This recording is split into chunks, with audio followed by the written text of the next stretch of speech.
Muito bom dia, seja bem-vindo ao nosso Reflexão em Vida desta quinta-feira. Estamos aqui para mais uma vez compartilhar a poderosa e preciosa Palavra de Deus.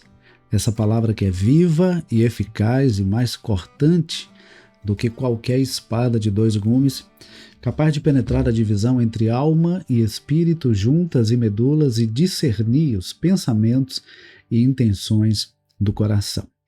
Nós estamos aqui de segunda a sexta-feira, às 6:30 da manhã, trazendo sempre uma mensagem de fé e esperança para o seu coração. Por isso, se você ainda não está inscrito, aproveita para se inscrever aqui no nosso canal, ativa o sininho das notificações para que você seja notificado sempre que houver um conteúdo novo, e curta também esse vídeo para que o YouTube entenda que esse conteúdo é um conteúdo relevante. E, por fim, mas não menos importante, eu preciso que você me ajude a alcançar mais pessoas através deste programa, compartilhando o link aí nas suas redes sociais. Então compartilha, por gentileza, o link aí nas suas redes sociais para que nós possamos alcançar o maior número de pessoas que nós pudermos, tá bom?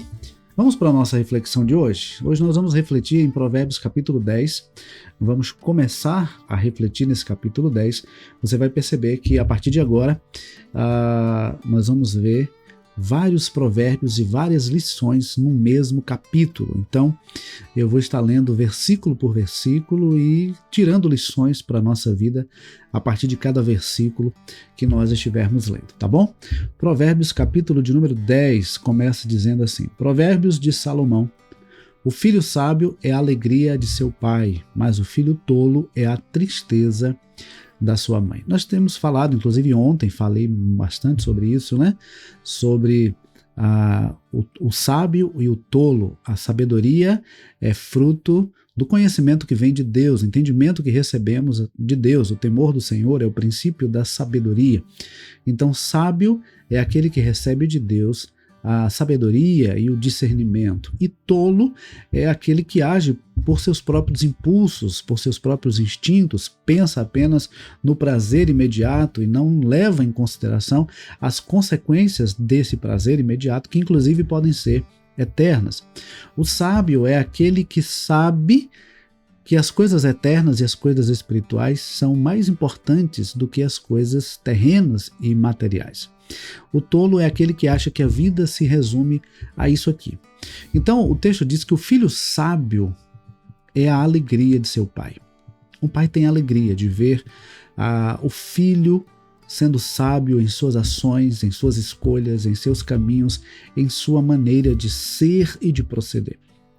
Ao passo em que o texto diz que o filho tolo é a tristeza da sua mãe. É triste para uma mãe ver o seu filho agindo com tolice, com insensatez, com imprudência. Então fica aqui a pergunta para você que me assiste nesta manhã. As suas atitudes têm alegrado o coração do seu pai ou têm entristecido o coração da sua mãe? E aí o versículo 2 diz assim: os tesouros conseguidos de forma iníqua não servem para nada, mas a justiça livra da morte. É interessante esse texto porque nós temos vivido numa geração que tem pensado muito em ter, tem corrido atrás de ter as coisas. E para muita gente, ter é mais importante do que ser. E para muitas pessoas, riqueza consiste em bens materiais, mas a verdadeira riqueza está acima dos bens materiais. Não estou dizendo que bens materiais não são bênção, pode ser bênção sim. Deus tem prazer em nos abençoar e pode nos abençoar também com riquezas, com prosperidade financeira. Mas a maior riqueza está acima daquilo que o dinheiro pode comprar. Na verdade, a verdadeira riqueza não se pode comprar com o dinheiro.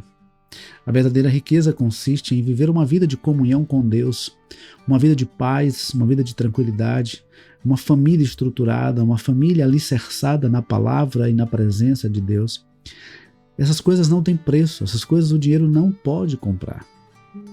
E é interessante como a gente observa que muitas pessoas às vezes perdem o sono ou sequer conseguem dormir porque estão preocupadas com o que querem ter ou até mesmo em como proteger aquilo que têm. Há pessoas que têm, mas vivem com medo de perder. Por isso que o texto diz que os tesouros conseguidos de forma iníqua não servem para nada. Há muitas pessoas adquirindo riquezas, bens, tesouros os mais diversos, de forma ilícita. E isso não serve para nada. Mas a justiça livra da morte. E o texto diz ainda no versículo 3: o Senhor não deixa o justo passar fome, mas rechaça a avidez dos ímpios. Você percebe que o Senhor é aquele que supre e provê tudo aquilo que nós precisamos. Deus tem prazer em suprir cada uma das nossas necessidades. Se você ler Mateus capítulo 6, inclusive eu sugiro que você leia depois que terminar aqui o programa, você vai ver Jesus falando sobre que nós não devemos andar ansiosos acerca do que comer, do que beber e do que vestir. Ele diz que o nosso Deus, ele conhece cada uma das nossas necessidades antes mesmo de pedir. Quem anda ansioso, preocupado, inquieto, é porque muitas vezes não tem confiado devidamente na provisão e no cuidado de Deus. Quando se trata das questões básicas da vida, o que comer, o que beber e o que vestir. Veja, o texto não está dizendo que nós devemos cruzar os braços. Inclusive no versículo 4 vai dizer o seguinte: quem trabalha com a mão ociosa fica pobre, mas o que trabalha com diligência enriquece. Então, trabalhar dignifica o ser humano. Eu vejo que às vezes as pessoas querem adquirir as coisas, querem ter as coisas, mas não querem às vezes pagar o preço do esforço, do trabalho, da dedicação, da disciplina, da integridade, da correção, da honestidade. Às vezes as pessoas querem simplesmente adquirir as coisas e não levam em consideração a forma como isso vai acontecer. Simplesmente querem ter, mas não levam em consideração a forma como isso vai acontecer. Então, o Senhor, ele conhece e supre cada uma das nossas necessidades. Ele não deixa o justo passar fome, mas ele reprova a avidez, o desespero, a dedicação excessiva dos ímpios. Quem trabalha com a mão ociosa fica pobre. Aqui a gente vê dois grupos. O ímpio que trabalha com avidez, que se torna muitas vezes escravo do seu próprio trabalho, e aquele que trabalha com preguiça, esse atrairá para si a pobreza. Nós não podemos nos deixar levar pela ociosidade. E se você observar, nós estamos vivendo numa geração que está caminhando a passos largos para a ociosidade, resultado do uso excessivo de telas. Você está me assistindo agora por uma tela. Essa tela que você está me assistindo agora pode ser um instrumento de bênção na sua vida, mas pode se tornar também um problema. Se você observar aí no seu celular, há uma opção aí nas configurações onde você pode ver quanto tempo de tela você usa por dia, quanto tempo você usa do seu celular todos os dias. Inclusive vai te mostrar quais os aplicativos que você usa mais tempo. E eu sei que muita gente, quando eu falo sobre isso e essas pessoas acessam esse tempo de uso, muita gente acaba ficando chocada com o tempo que fica diante da tela de um celular. O celular é um instrumento de bênção, mas pode se tornar um problema, pode se tornar um embaraço. Não é pecado ter um celular, mas o celular pode se tornar um embaraço, de forma a dominar a sua atenção, a te escravizar e a te levar a desperdiçar o seu tempo. Então é preciso ter cuidado para que você não seja dominado pela ociosidade, reflexo desse uso excessivo de telas. Mas o texto diz ainda no final do versículo 4 que o que trabalha com diligência enriquece. Olha, nem todo mundo que trabalha diligentemente vai ficar necessariamente rico financeiramente.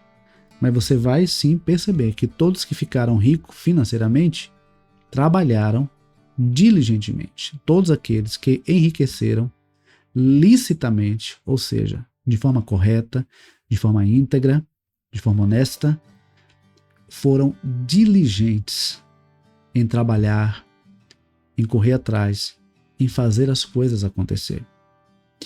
Às vezes, o mercado de trabalho não oferece tantas opções ou tantas oportunidades. Mas se você não encontra a oportunidade, você pode fazer a oportunidade. Você pode fazer. Outra coisa que a gente tem percebido é que o mercado de trabalho até tem tido oportunidades, mas muitas pessoas não se enquadram, não estão capacitadas, não estão se atualizando para as novas tendências do mercado. Então, é preciso ser muito cuidadoso, porque às vezes a pessoa diz assim, não, eu não preciso estudar mais, eu não preciso me especializar mais, não preciso adquirir novos conhecimentos, e a pessoa acaba se tornando refém do conhecimento que ela acha que tem, e lá na frente ela vai perceber que esse conhecimento que ela achava que tinha, na verdade se tornou obsoleto, ficou atrasado. É preciso se atualizar. Assim como o aplicativo do seu celular, volta e meia está sendo atualizado, você precisa se atualizar. Você precisa estudar, precisa fazer novos cursos. Há muitos cursos gratuitos na internet, inclusive aqui mesmo no YouTube, você vai encontrar diversas aulas, diversos cursos que você pode fazer, adquirir conhecimento, colocar em prática e ter uma nova renda ou de repente até mudar de área de trabalho. Então, não é sobre oportunidade, é sobre disposição. Se a oportunidade não existe, você vai e cria essa oportunidade. Agora, tem pessoas que mesmo tendo diante de si a oportunidade de fazer algo novo, de fazer algo maior, algo melhor, acaba às vezes se limitando e se contentando com aquilo que tem. Contentamento é diferente de conformismo. Tem pessoas que se contentam no sentido de se conformar. O que a palavra requer de nós é que nós tenhamos contentamento, é que nós sejamos felizes com aquilo que temos, certo de que o Senhor supre as nossas necessidades e pode nos dar coisas novas amanhã. Então o apóstolo Paulo, quando escreve aos Filipenses capítulo 4, por exemplo, ele vai dizer que aprendeu a viver contente em toda e qualquer situação. Ele sabia ter com fartura, mas sabia também passar necessidade. A alegria dele, a felicidade dele não estava ligada ao que ele tinha naquele momento, mas àquele a quem ele servia e que ele sabia que supria cada uma das suas necessidades. O texto continua dizendo, versículo 5, quem ajunta no verão é sábio, mas o que dorme no tempo da colheita é filho que envergonha. Novamente falando da questão da ociosidade, da preguiça, não é? Versículo 6, sobre a cabeça do justo há bênçãos, mas na boca dos ímpios mora a violência. Na cabeça do justo, sobre a cabeça do justo há bênçãos. A bênção do Senhor. Mas na boca dos ímpios mora a violência. Violência essa que é reflexo de um coração que não teme a Deus. Porque um coração que teme a Deus, ama a Deus e ama ao próximo como a si mesmo. Versículo 7. A memória do justo é abençoada, mas o nome dos ímpios irá apodrecer. Quantas pessoas que você conhece, que já foram famosas, já estiveram na mídia, já estiveram em destaque, de repente aí na sua cidade, ou pessoas que você conhece, que já estiveram por cima e que hoje ninguém mais lembra. O nome simplesmente foi esquecido, caiu no esquecimento. Porque muitas vezes essas pessoas acabaram enterrando o seu próprio nome com as escolhas que fizeram, com as decisões que tomaram. Homens e mulheres que já foram referência e escolheram caminhos que os levaram à destruição. Então é preciso ter muito cuidado com os caminhos que nós seguimos, com as escolhas que nós fazemos, não é? A memória do justo é abençoada, porque aquele que teme ao Senhor será lembrado pela sua maneira pela maneira como viveu, pela maneira como temeu a Deus, pela maneira como amou o Senhor. Versículo 8: quem tem coração sábio aceita os mandamentos, mas o que fala tolices acaba em ruína. Mais uma vez aqui a questão da boca, da língua, né? Assim como o versículo 6 fala, na boca dos ímpios mora a violência. O versículo 8 diz que o tolo fala o que fala tolices acaba em ruína. Quantas pessoas que fecharam portas, perderam oportunidades, destruíram a própria vida por palavras tolas que falaram. Então, cuidado com o que sai da sua boca, com as palavras que saem da sua boca, porque elas podem abençoar, mas também podem amaldiçoar. Elas podem edificar, mas também podem destruir. Então, o coração, quem tem um coração sábio, aceita os mandamentos, aceita a palavra. Então você percebe que, assim como nós lemos já essa semana, que o temor do Senhor é o princípio da sabedoria, nós entendemos que aquele que teme ao Senhor naturalmente guarda os mandamentos do Senhor e por isso adquirem sabedoria. Porque sábio é aquele que busca conhecer a Deus e fazer a sua vontade. Sábio é aquele que busca conhecer a palavra de Deus e fazer aquilo que ela nos orienta a fazer. Então, aquele que tem um coração sábio aceita, recebe, guarda e vive de acordo com os mandamentos. E aí, o versículo de número 9 nos diz assim: quem anda com integridade anda seguro, mas o que perverte os seus caminhos será descoberto. No versículo 10 diz: quem pisca os olhos traz desgosto, e o que fala tolices acaba em ruína. A parte B do versículo, confirmando aquilo que disse o versículo 8, o que fala tolices acaba em ruína, e diz que aquele que pisca os olhos traz desgosto, aquele que age com falsidade, traz desgosto. Você já deve ter visto alguém que de repente falou alguma coisa e aí piscou o olho assim, né? Como se estivesse dizendo: olha, não é bem assim não, faz de conta que é assim, finge que é assim. Na verdade, isso é uma atitude de falsidade, né? A pessoa diz uma coisa que não condiz com a realidade, né? Que a pessoa não sustenta. Mas o versículo 9, a parte A do versículo 9, diz que quem anda com integridade anda seguro. Para concluir a nossa reflexão de hoje, eu vou dizer uma coisa para você. O melhor travesseiro é um coração em paz.